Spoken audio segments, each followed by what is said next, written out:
Hello, it's Miss Dom, and today we're going to take a journey far back in time and travel back and take a look at the beginnings of what today has become the books that you read that are illustrated, picture books and books with illustrations. And so we're only going to look at just a few examples. Of course, this is not every example out there. And we're only going to go up to the 1800s when our concept of a book kind of begins. So we're going to start way back in ancient Egypt. And we're going to take a look at some examples of some illustrated texts. And these aren't what we think of today as books. These would have been rolled up papyrus. Papyrus was the first type of paper that ancient Egyptians created. And we have hieroglyphics that you can see, a very ancient form of writing, and also what we would think of as traditional illustrations. And so we're looking at the very beginning of how text and images were tied together from the very beginnings of writing. As a matter of fact, this type of writing originated in pictures. The letters don't represent sounds, they represent ideas, and they're drawn as simplified pictures. So the one on the left is the oldest one that we're going to start with. 1980 BCE means you have to go back 2,021 years and then another 1,980 years. So we're talking about 4,000 years ago. And that little fragment, historians believe that it is from a play. It's a little script, and then it also has some illustrations showing what the actors or actresses might need to do in order to put that play on. And then next to that is a very famous ancient Egyptian book called the Book of the Dead. The next one we're going to take a look at, we're going to fast forward to what we call CE, or the Common Era. 337, and again we're in the year 2021, so 337 to 378 is a very long time ago. This was the time of the ancient Roman Empire, and so you can see in here this sort of boat that would be used to transport supplies as the Roman army traveled. And then next to that, from 493 to about 508, it's kind of hard to exactly date such old materials. This is a page, an illustration from the story of the Iliad by Homer, a very famous ancient author, and these were the illustrations of that tale. Next, we're going to take a look at some different kinds of books. And again, they weren't necessarily books exactly the way we think of books. This one right here is an early example of a scientific illustration. It was done in 512 CE, so still very old. And this was created by a Greek military physician who went out and studied plants and their medical uses. And this was commissioned by a Byzantine princess. These really old books that you're seeing were very expensive to make. This was a time when most people did not have books. And so this would have been a hand-drawn and colored illustration. Now the one on the right, from 868 CE, is called the Diamond Sutra. And it's a very famous old book because it's the oldest surviving dated complete book, and it was made in China by woodblock printing.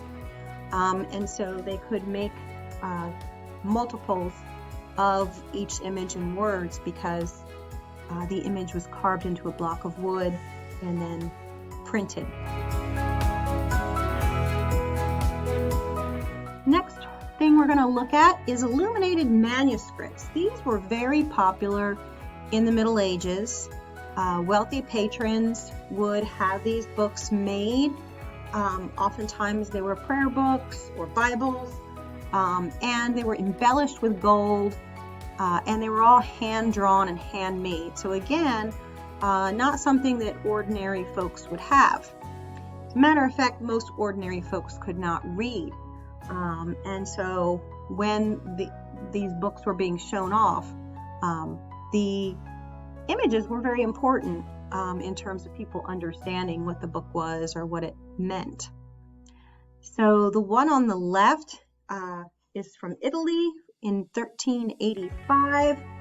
And do you see a letter in there?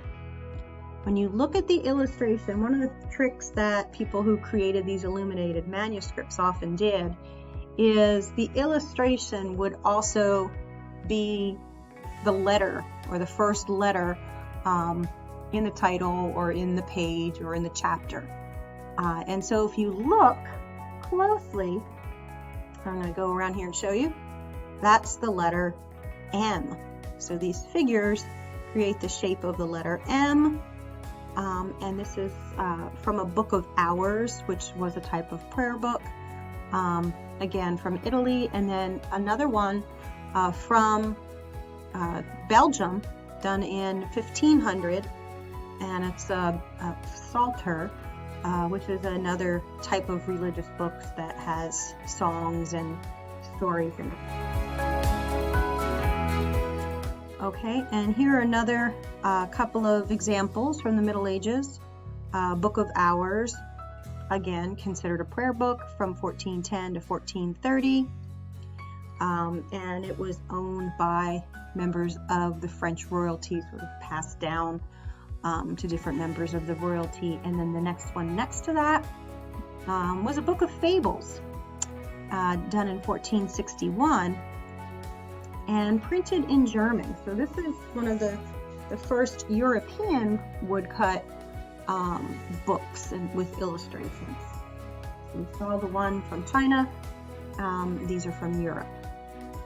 And then going back to Asia, this is the Conference of the Birds. It illustrates a poem that was written in 1177, and this particular copy with the calligraphy and images was made in 1456 in Iran.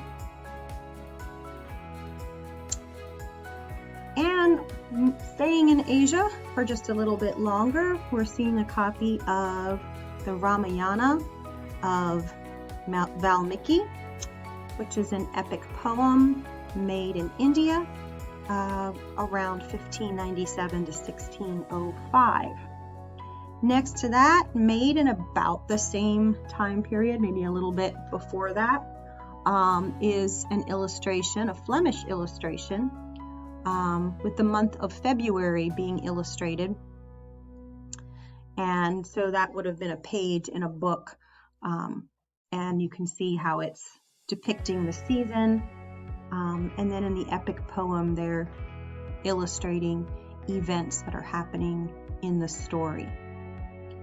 So you might notice as you're looking at these, there's sort of an Asian aesthetic or style that sort of started in China and traveled throughout Asia and the East, and then a more European style. Going back to Asian art, this is made in 1619 to 1633, and this is from the 10 Bamboo Studio. It's the collection of calligraphy and painting, and it was illustrated by 50 different artists and calligraphers. This is one of the first painting manuals. It was printed in color, and it was in print for 200 years. So a very exciting book.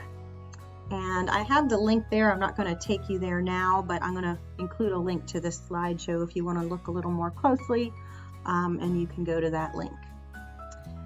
Now, all of these books that we've looked at so far were made for adults.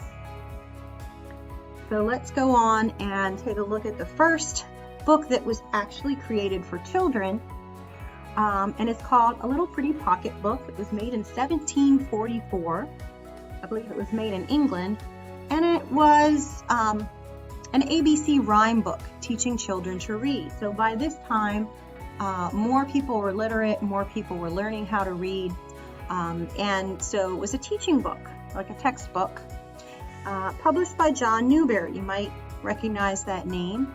There's something called the Newbery Award, which is an award given for children's books. Next to that, 1886 to 1887, this prayer book was woven by the Jacquard loom, and that is the first digital book.